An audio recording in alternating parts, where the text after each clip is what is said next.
The Silk Road, the Savannah Route, and the Industrial Revolution. These are the three main globalization expansion programs that happened in our history.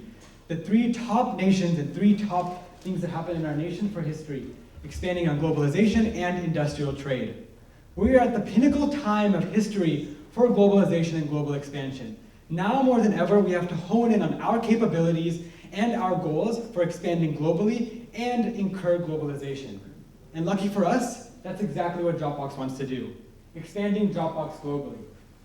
Welcome everyone. My name is Naaman Pandadia. I'm here with my colleagues, Alexa Ruiz, Patrick Hovindi, and Luis Estrada, and we are MONTEZUMA Consulting. So we see that overall mission for Dropbox is to expand globally, which goes in line with our mission statement. Expanding Dropbox's B2B sector with an enhanced model and refined cybersecurity measures. So what does that mean? What are the questions that we have to ask ourselves in order to get to that goal? It's how can Dropbox lead in cybersecurity technologies, how to refine and advance Dropbox's overall business model, and how should Dropbox focus within their B2C or B2B models? So these are the impacts that we want to have. It's clients can confide that products will be secure and in line with our modern technology and exceed modern technology requirements, innovative application within the cloud service industry, and at the end, it's a focused B2B strategy, which is increased in market share and expanding on all of our overall expansions, which is internationally and globally here. And I'll pass it on for company analysis to Alexa Ruiz. Thank you, Naaman. And now we must analyze what the company is. What is Dropbox?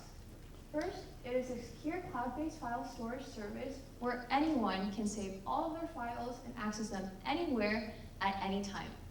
Second, we also recognize the importance of how Dropbox generated its own independent hardware infrastructure, Magic Pocket, which was actually between 2014 and 2016. And lastly, we must acknowledge that because of the implementation of Magic Pocket, this presented Dropbox to have a successful positioning within their market share, which resulted to be at 24%. And of course, we must recognize Dropbox's mission statement as we do want to align our goals with their goals as well, which is to design a more enlightened way of working. Even though Dropbox is a very successful company, we must recognize the shortcomings that we can improve for them and for us. The top three shortcomings that we came up with was industry positioning, their global presence, as well as their digital innovation. What do we mean by their industry positioning? Being in the competitive cloud storage market means that technology will be evolving on a daily basis. So Dropbox must keep up with the competition. Second, what does it mean by their global presence? Even though Dropbox has a major presence within the United States, they only have partial presence within Europe and an only minimal presence within Asia. Lastly, the shortcoming that we decided to do was digital innovation. This also kind of ties into their industry positioning with technology advancements. Within their app, we must make sure that it is not outdated because it is very important that all information is correct and precise. Of course, Dropbox is a successful company, so the three strengths we must cover are that it has a high user base, it has a strong cross-platform availability, and it also has a very strong customer service. With their strong high user base, it means that they have over 700 million individual users internationally. Secondly, their availability within cross-platforms enables easy access to anyone who uses Dropbox. And lastly, we mean their customer service strength means that they have a successful company with successful employees that will have dedication towards the companies that we work with. Now we'll be passing it on to Patrick to cover the globalization aspects. Nice. Thank you, Alexa. So I want to dive down to Dropbox's current business strategy. So one of the biggest strategies that they use is they offer premium services, freemium services to customers, such as Zoom, Canvas, and Facebook. They make the most money with business to business. And after the freemium trial ends, customers are shown plans that they can choose from. they have another strategic ways that they have is that they have strategic alliances with huge companies that use huge, massive data services, such as, like I mentioned, Zoom, Facebook, and Canvas. They have established 12 global offices across the globe that also has a local server integrated in them. All right, so as Alexa said, we have very minimal establishment in Asia. And what we want to do is that we want to increase that establishment and have a foothold for our company in Vietnam, specifically in Vietnam. So why in Vietnam, right? We have, and specifically in Vietnam, we want to go with Ho Chi Minh City, also known as Saigon City. It's a very strategic location with over 8 million residents that live there currently, and increasing. So you might ask, don't they have their own cloud servers or cloud storage companies already there, established? Obviously Google is already there, but our biggest competitors would be Clay. It is a very similar company to us, but they target a very niche segment of the market. They target people that use social media or use a lot of social storages, such as photographers. But we want to do with business to business. They don't do business to business as much as we do. Yeah, so Vietnam also has very great relationships with their surrounding countries.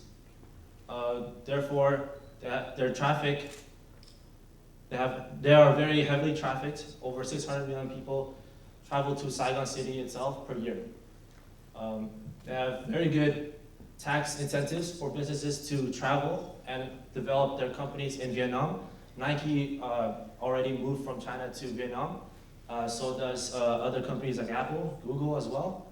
We want to also take to that train and be the conductor. With open relationships with other countries, they are very well. They have very good relationships with the USA as well. So with good relationships, we are able to operate. Dropbox is able to operate within Vietnam without tedious regulations. So I want to pass the mic to Luis, where he will discuss the implementations of the business strategy. Thank you, Patrick, for showing us the globalization aspect. Today, I'm going to be talking about the business aspect and our strategy. So going forward, we have decided to split it up into 3 phases. The 3 phases that are going to be actually part of our E-strategy bit. So right here we have phase 1, which is going to be our artificial intelligence, phase 2, which is going to be encryption services, and phase 3, which is going to be our app implementation. So let's go ahead and get started with the first one. So our first one is going to be AI implementation. So you might be asking, what is AI? AI is artificial intelligence, and we're actually going to be naming it our self-innovative reliable assistant, also known as Syra. So you're asking, well, what is Syra, right?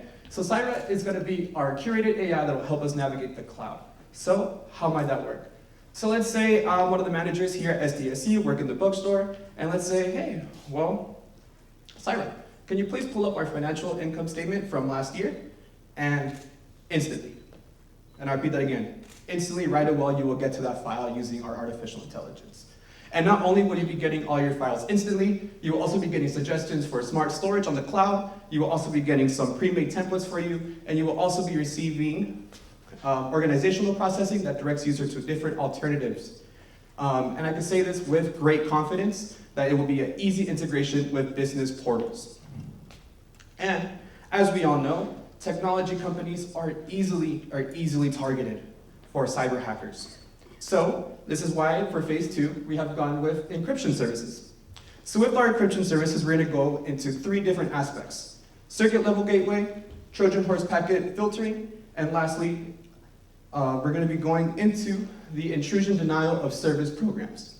So let's go ahead and talk about the first one. So here we have the first one is going to be circuit level gateway, which is the constant traffic monitoring with advanced data pins.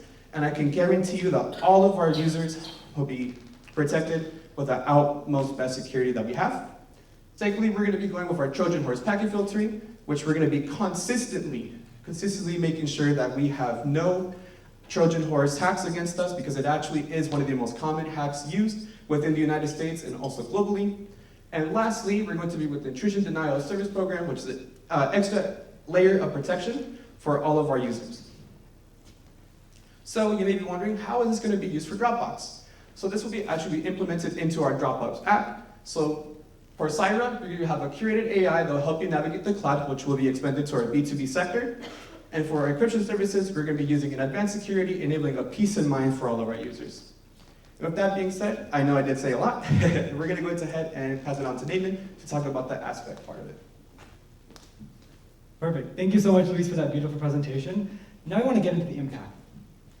So we see with our Vietnam expansion, with the year 1 and year 2 is a full market implementation into Vietnam. And we'd love to get into the Vietnam expansion later on into the Q&A session. We have a whole timeline for that as well. So Syra, we see in year 1 is our beta launch. We want to make sure the product is up and running and perfectly curated and perfectly with no kinks or no bugs before we put it out into the market and to the businesses. So we see for year 2, we have small business expansion, and year 3 is our large business expansion. So why, you may ask, why 3 separate categories for expansion? A small mom and pop shop is not going to be using the Syra like maybe a large business expansion would. This also goes hand in hand with our feedback, update, and sustaining Syra. So Syra, the beautiful thing about Syra is that it learns your business. It learns more things about you and curates it towards your liking.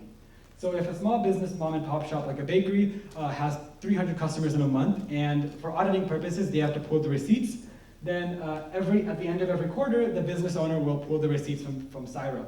But Syra will learn that the only thing they're using, and part of Syra, is the pulling the receipts. So at the end of every quarter, Syra will automatically pull those out for you. You don't even have to ask. And we have our encryption services, our circuit level gateway, which is specific pins in our small, medium, and large business sectors, specific firewall pins to prevent hackers and prevent cybersecurity threats. And it's also curated towards your liking. So a small business, like a mom and pop shop, won't have that many cybersecurity threats as a large company with vital information like medical records, social security, or even personal confidential information. We may place more pins in those and more firewall protections and more encryption and two-factor authentication. And our intrusion denial service program. So like Patrick mentioned, we want to open up market in Vietnam. Vietnam is known for power outages. So what does that mean? If our servers in Vietnam go out of power, all of our data is in there. What does that mean for the companies? Companies trust us with hundreds, if not millions, of data different servers and different protections. So we want to make sure that with these service programs, if the power goes out or if any third or external factors come into play, we can keep those data files safe and secure, and the company can rest easy at night knowing their data is safe with Dropbox. And our Trojan horse implementation was quarterly test. Luis mentioned that Trojan horse is one of the biggest, if not the biggest, threat to all big-based companies. So we want to make sure that employees not only know what a Trojan horse is, but how to prevent it and attack it head-on if it does happen to you. We have quarterly tests for all employees with emails and database protection on their portals to understand what a Trojan horse protection is. Now, these are our KPIs, our key performance indicators to make sure that Dropbox is successful. Our 3 are updates, current, and curation. Our updates, innovative usage of cloud storage, which promotes personalized software. We want to make sure that our software is curated to each business in liking and making sure that it works for everyone. And our current and our curation. Thank you so much.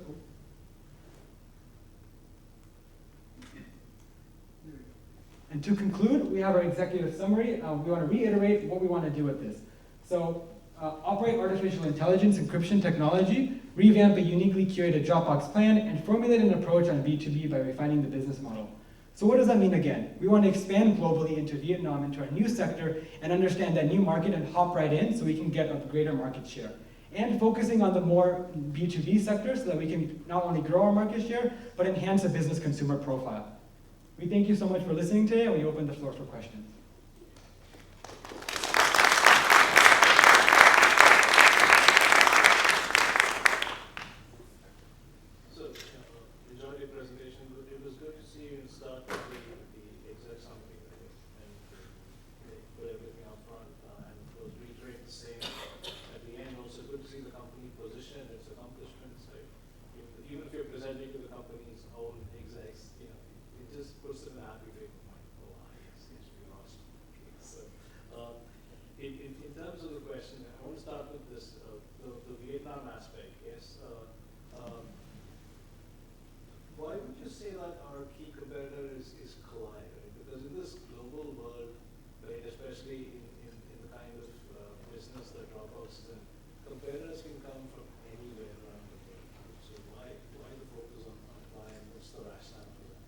So countries like Vietnam, they like to work with their local companies itself.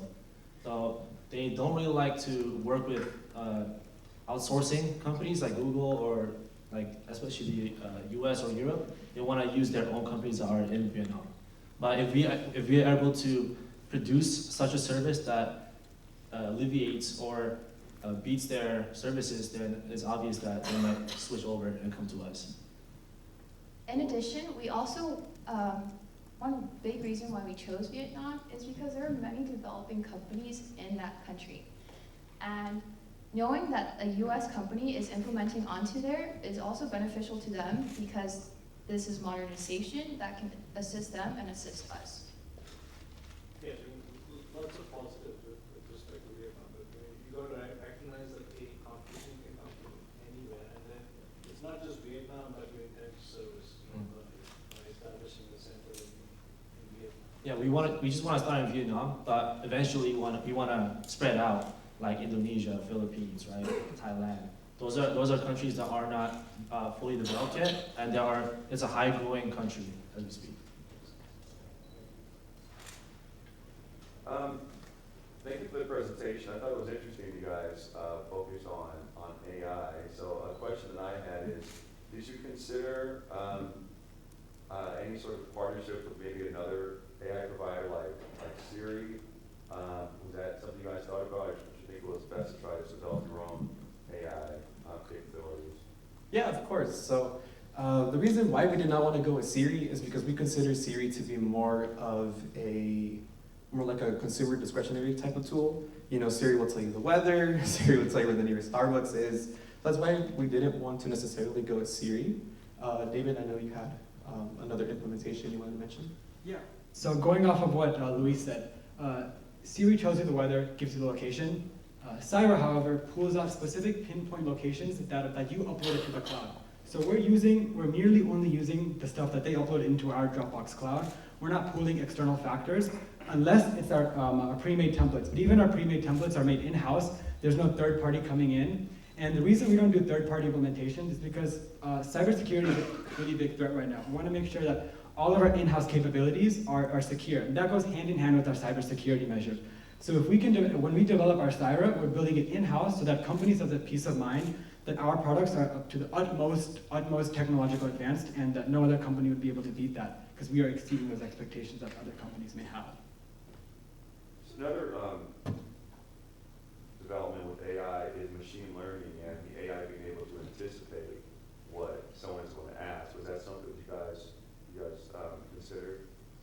Yeah, so just like I mentioned beforehand, we'll go to our...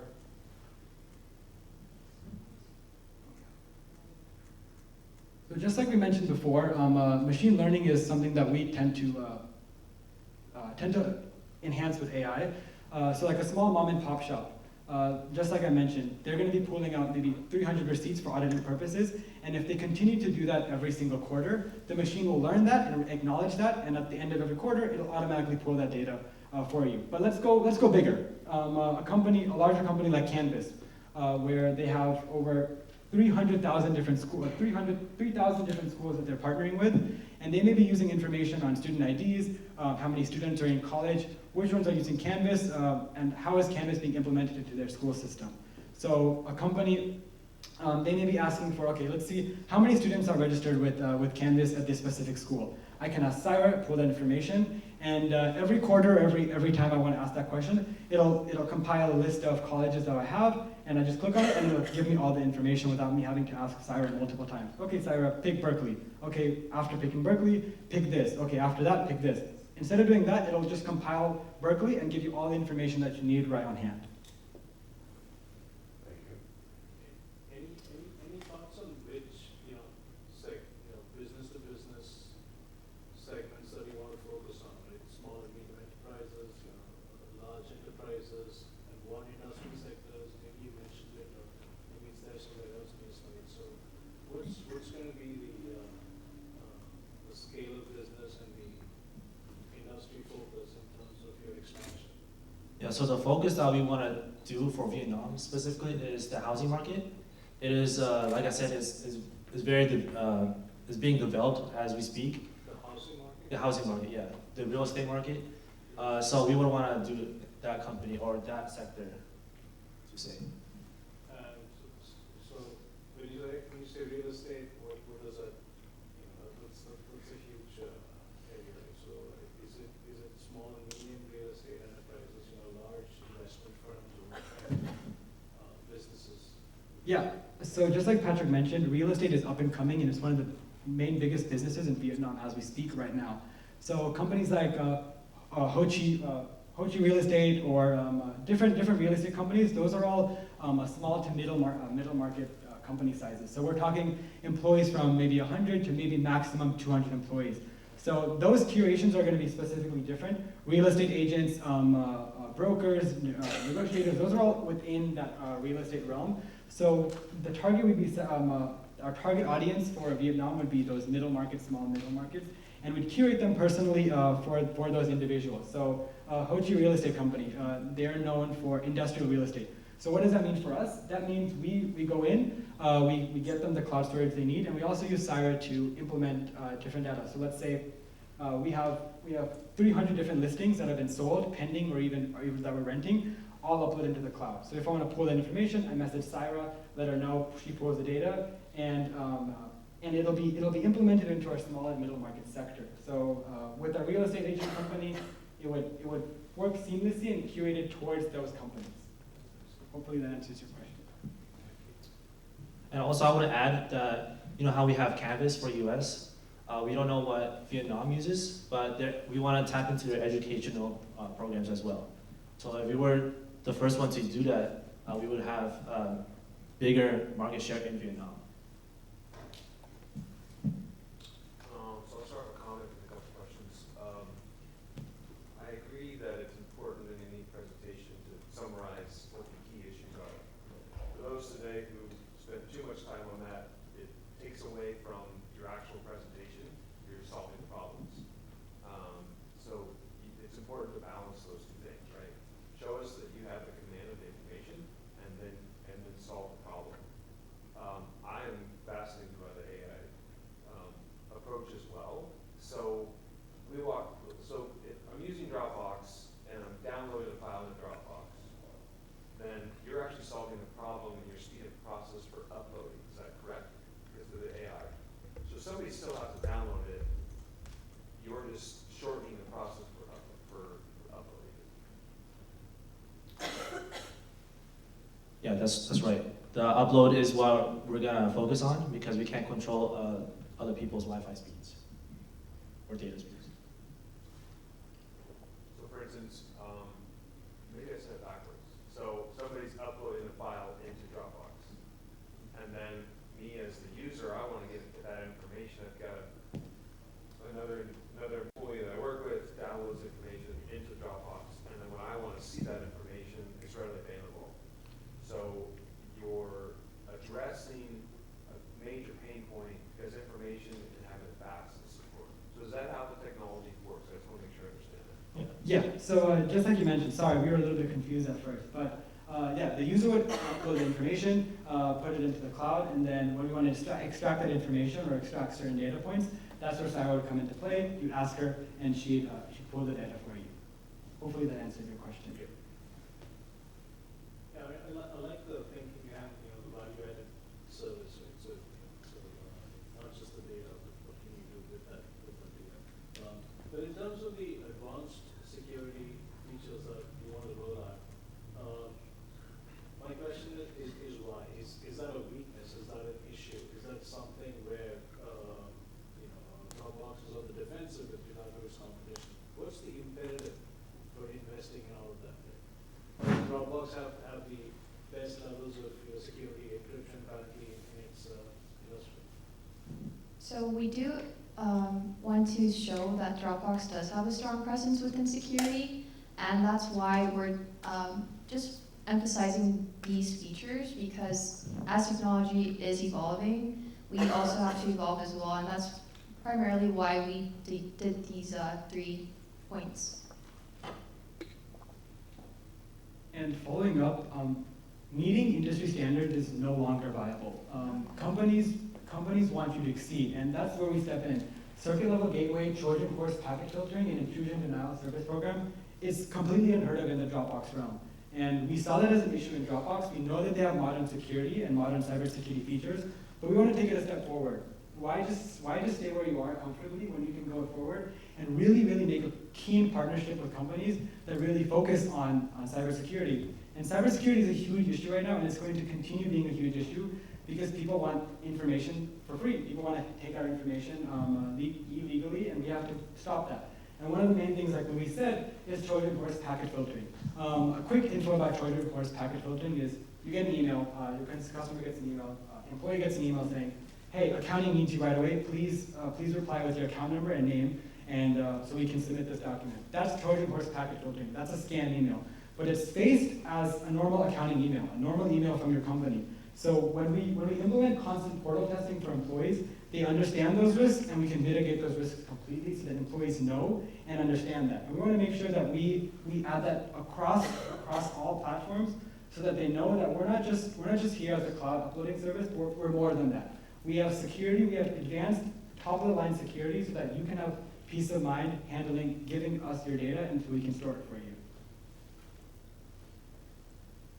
Okay, but would these security measures be implemented by, say, I don't know, a directory service, right? Like say Active Directory, which actually manages the assets which are present on the network, rather than a particular provider of an application or a service like Dropbox? You know, it's like this is all like enterprise class level services. So why should, my question would be, why should Dropbox, get into this, right? So versus versus this being an enterprise infrastructure, digital infrastructure level issue. No, yeah, I totally get that. So why us? Like, I mean, a company has their own parties, has their own systems, has their own cybersecurity measures in place. So there's no reason for us. But that's where we're wrong. We have to understand our circuit level gateways, our encryption services. It enhances our cloud service platform. It adds on top of what we already offer, so that consumers, when they upload our data to us, they know that the data that they're uploading to us has a certain level of protection. And a company can't come into our cloud service and add their own AI encryption services, but we can. We can build a wall around their files or build a wall around their data to make sure that it's protected and that no external factors are coming in. Because that's one of the main reasons these companies are uploading their files to Dropbox. They don't want to deal with that hassle of uploading it into their own system. In-house marketing is way too much for a company, especially a small company, to manage. So they give it to us, we protect it, we give it to them at any time they want, 24/7 response. We make sure that while all that is happening, it's still protected.